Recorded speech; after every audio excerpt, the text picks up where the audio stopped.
What's up everyone, my name is Strife, and today we're back with another build guide. We'll be looking at a mage build using both the Ice Gauntlet and Fire Staff so that you can live out your Harry Potter dreams. But before any of that, I would like to thank all of you that subscribed to the channel and left a bunch of comments on my other videos.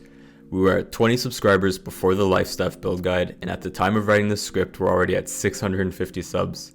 I've only been doing this YouTube thing for around 5 weeks, so it's great to see so many people enjoy my content, and I hope to be able to deliver good value in the future, be that in New World or other content. Enough sentimental talk though, let's get to the point you're watching this video for. Just like in the last build guide, if you want a cheat sheet or don't want to watch a long video, I have an Imager link in the description that will summarize the entire build guide. Also, don't mind the B-roll too much, there's not a lot of PvP going on my server, and I was going to do some pirate rotations for it instead, but the spots were completely overrun, so I just took a random landmark in Morningdale. Attributes are super simple in this build. We're trying to reach the 300 intelligence breakpoint, and after that, we're dumping the rest of our points into Constitution for some more survivability. Both of our weapons scale off of intelligence, and the breakpoints are pretty juicy, and you can see them listed on the side here if you were wondering what they were. Preferred stats on your gear are also pretty simple. We're looking for intelligence, and if required to hit Constitution breakpoints, some mixed int plus con gear won't do any harm either. When it comes to our armor choices, there's really only one armor class you should pick. Just like in our last build guide, medium armor trumps all, and you want to be min-maxing the weight of your armor as well. Heavy armor starts at a weight of 23, so we're looking to hit 22.9 by mixing a heavy helmet and a heavy chest with medium gloves, medium boots, and light pants. When it comes to what gems you want to slot into your armor, I think there are two different gems to consider. There are diamonds, which give you physical and elemental absorption while being weighted towards physical, and malachites, which are their counterpart and are weighted towards elemental absorption instead.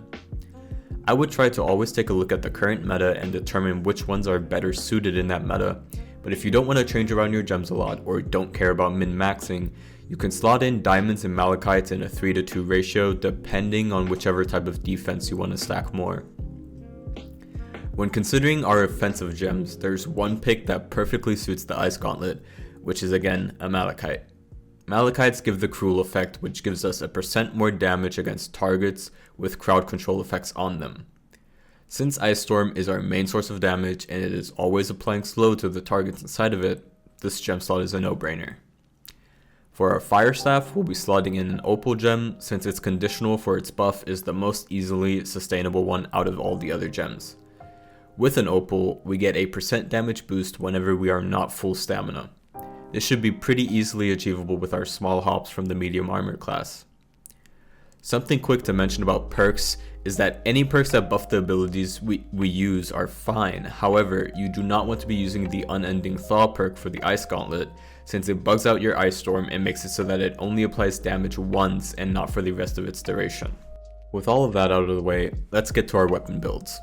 We'll start off with the Ice Gauntlet, and there's really only one way to skill it since the skills we pick are very clearly the strongest ones. Our first point will be going into Cold Reach on the left side of the tree so that we can pick up Ice Storm as our second point.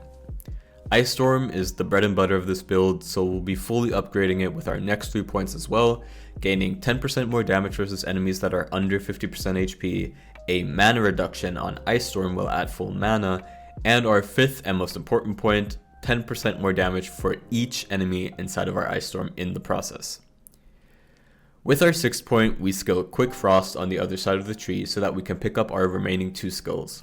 Our second skill is Ice Shower, which summons a line of raining ice that will frostbite enemies that walk through it. Frostbite will root the target for a full second and then slow them by 50% for 3 seconds afterwards. Our eighth point and final skill is Ice Tomb, which is basically Ice Block from World of Warcraft, except that it can be cancelled prematurely to deal damage to enemies around you. For our ninth point, we return to the Ice Tempest side of the skill tree and pick up Heavy Freeze, which makes it so that if we heavy attack a target that is inside of our Ice Storm, they will get the Frostbite debuff for 1 second. This comes in super in handy in PvP and to kite mobs in PvE as well. Point 10 nets us critical chance while enemies are frostbitten, or in a frosted area. Point 11 gives us increased critical damage while at full stamina, and point 12 gives us some mana back every time we crit a target. Our 13th point is some more quality of life for our mana problems, while point 14 is our big damage increase for all of our abilities. Ultimate Chill makes it so that all of our ice abilities chill our targets and make them take 35% more damage from our ice abilities for 3 seconds. This is the single biggest damage increase out of any of the points spent in the tree.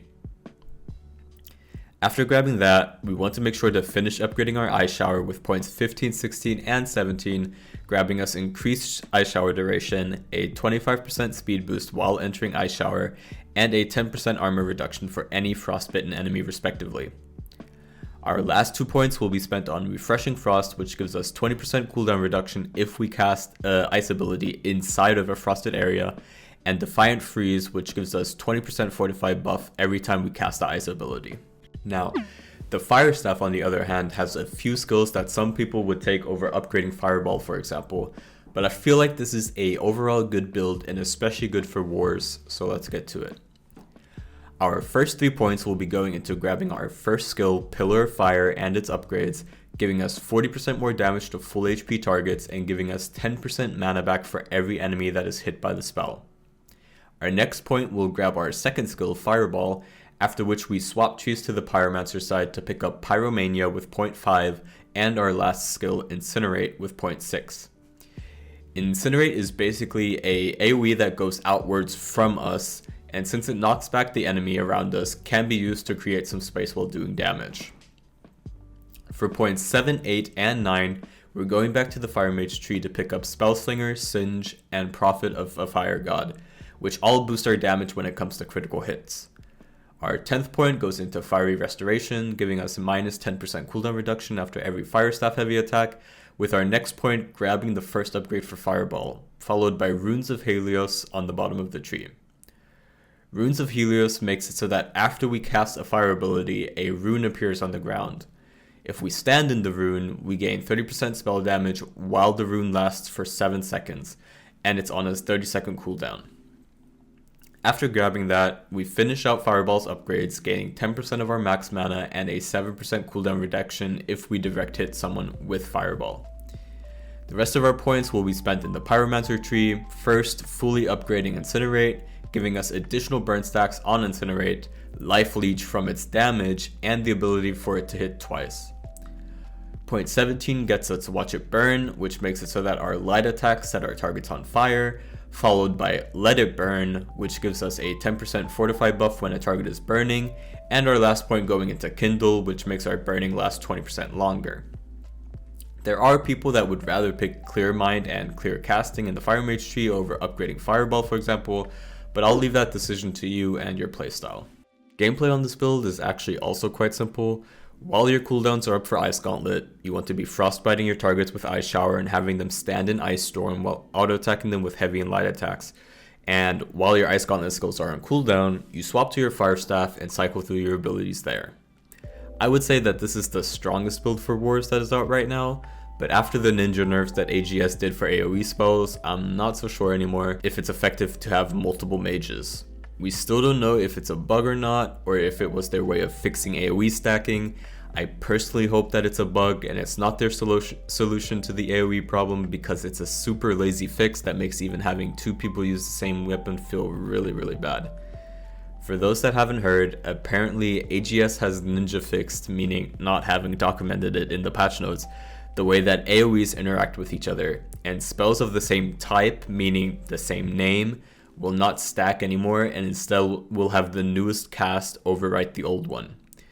This brings a lot of problems with it, such as friends that are playing together not being able to play the same weapons, while also not really fixing the issues in Wars that it was probably intended to fix, but that's a topic for a different video.